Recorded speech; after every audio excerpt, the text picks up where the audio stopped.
Yo yo, my name is Ben, and you're here because you want to main the best zoner in the game.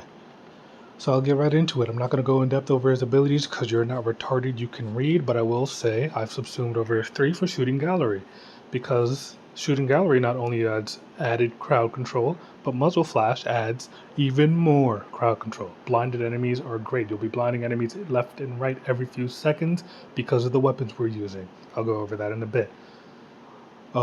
We all know the interaction between Combat Discipline and Arcane Avenger. You're not stupid. Nightmare Frame's favorite mod. We all know what it does. Blind Rage is a staple on this mod because energy economy is not an issue. Archon Stretch is good on vauban. We all know why. Tesla Nervo steals electricity. And Repelling Bastille because it pairs very well with Arcane Steadfast. As well as Inner Might from Zenoric and Mystic Bond on my Greyhound. This pairs very well with Manifold Bond. You'll be killing enemies with more than 3 status effects very often because of the weapons we're using. I'll go over that in a bit. Repo Audit. Enemies don't have guns, they're not shooting you. Shooting Gallery, though, will still put them in that animation where their guns are jammed, even if they're not using guns. So, Synergized Prospectus, this is great for, spreading the status effects of your melee, of your companion's melee. We have Corrosive, Cold, and Radiation, because Viral is the new Corrosive in a way. Viral and Corrosive have kind of switched places in the priming meta, at least for heavy units in the most difficult faction. Orican are weak to Viral and Puncture, like the damage type. They're not weak to Corrosive no more. Corrosive will still strip their armor, but that's what the companion's doing. And we'll be hitting them with Viral and, priming them with Viral for more damage with our guns. So that's kind of, that's good. That's good. I'll go over the weapons, and then we'll showcase what they can do. I'm using the Icarius Prime. It's my favorite weapon. It's the only weapon that I use. I have a great rivet for it.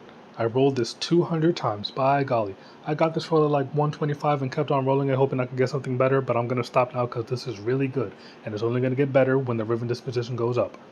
Cascadia Flare and Heated Charge. We all know how good it is. The Zorus. For some reason, DE allowed these mods to be put on them, but I'm not complaining. Melee Influence. We all know how good it is. It's been the talk of the town for the last since it released. Volatile Quick Return is a staple on this build. This build does not work without it. Melee Elementalist and Lasting Sting, because we want those gas procs to be big damage. And they will be.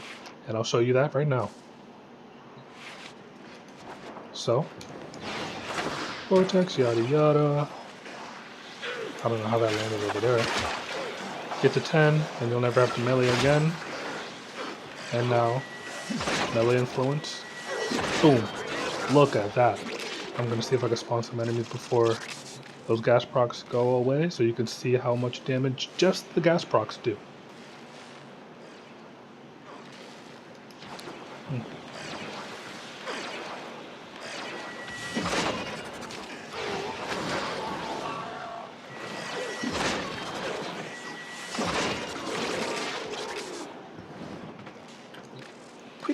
Quickly. Andale. Look at that. Big damage. Just from gas procs. That's just gas. Remember when that used to be meta? Well, now it is again. With the Zorus and Vauban. Group up those enemies. And if you didn't know, Vauban's passive is a faction damage bonus. It's only 25% and it's not moddable, but it's like Roar, so it double dips on status effects. Both electricity and gas being AoE status effects that jump from enemy to enemy, group up a bunch of enemies. It's going to be jumping between each and every one of them, plus the 25% faction bonus from his passive. Big damage, as you just saw.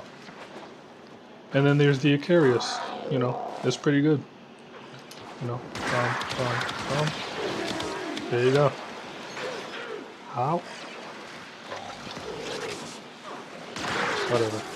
In any case, yeah, that's the Vauban build. I didn't go over the shards, did I? The shards I'm using.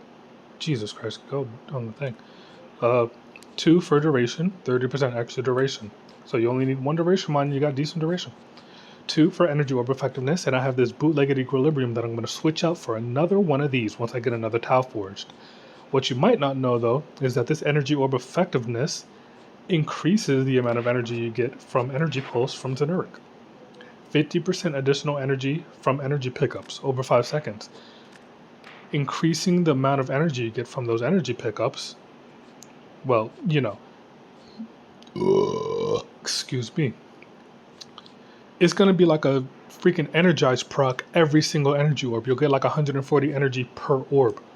So like, 5 orbs in your max from 0. That's pretty damn good if I do say so myself. Now, for your Arcane Steadfast, the reason why that's so good on vauban in particular is because he has 5 cheap abilities. 1, 2, 3, Arcane Steadfast proc. You know what I mean? So like, you can just do this for free. Repelling Bastille is clutch.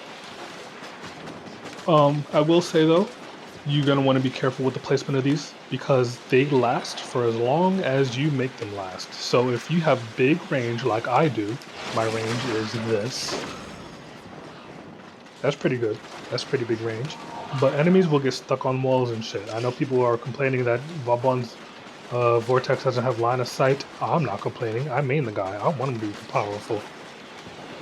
But be careful with your placement of these things. Put them on walls and shit. You know what I mean?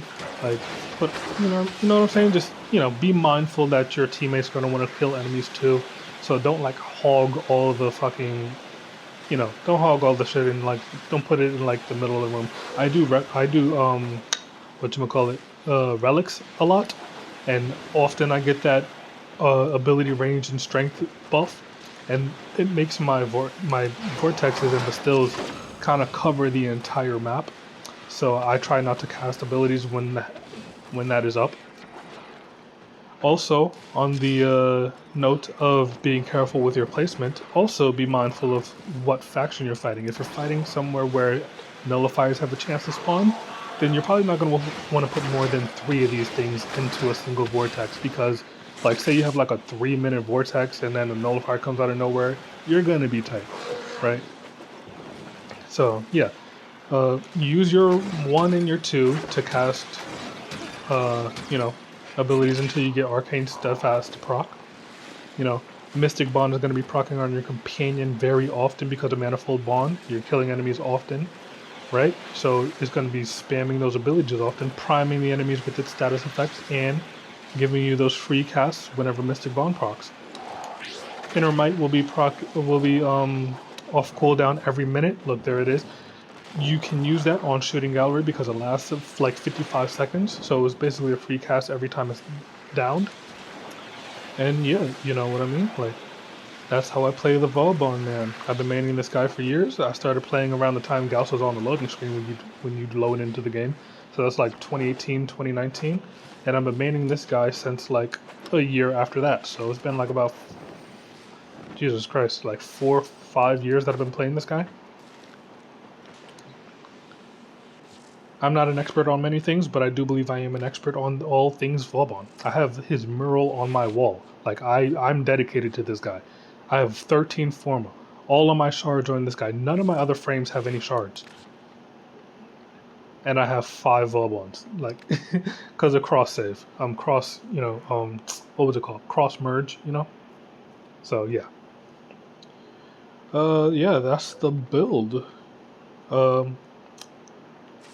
I'm hungry. I'm gonna make a sandwich. Bye.